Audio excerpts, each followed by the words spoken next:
of blacks marrying whites, whites marrying blacks. And folks think it's all right. But you know what? My God still has nationalities outside the city. Now watch this. Brother Branham says hybriding, how terrible hybriding. They hybrid the people. It's a big molding pot. I got hundreds of precious colored friends that's born again Christians. But on this line of segregation and things that they're talking about, hybriding the people, what? Tell me what a fine cultured, fine Christian colored woman would want her baby to be a mulatto by a white man.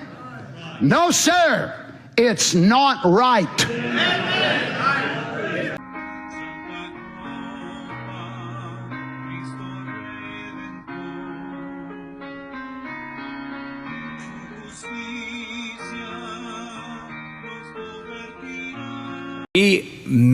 We understand the curse that was slavery, white people do, and we say that was bad, but we miss the blessing of slavery, that it actually built up the framework for the world that white people live in and lived in. And so a lot of people call this white privilege, and when you say those two words, it just is like a fuse goes off for a lot of white people because they don't want somebody telling them to check their privilege. And so I know that you and I both have struggled in these days with, hey, if the phrase is the trip up, let's get over the phrase and let's get down to the heart. Sure. Let's get down to what then do you want to call it. And I think maybe a great thing for me is to call it white blessing. So let me ask you this. I've been wondering this for years. If beautiful women from the South are called Southern Belles, does that mean beautiful women from Mexico are called Taco Bells? I mean, is that?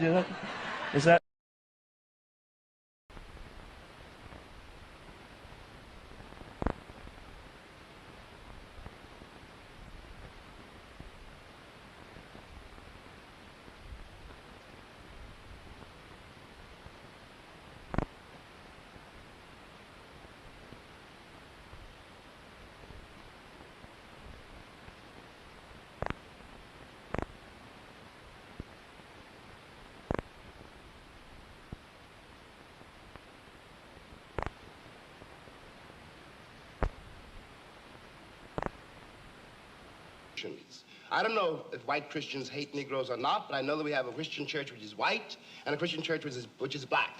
I know, as Malcolm X once put it, that the most segregated hour in American life is high noon on Sunday. That says a great deal for me about a Christian nation. It means that I can't afford to trust most white Christians and certainly cannot trust the Christian church.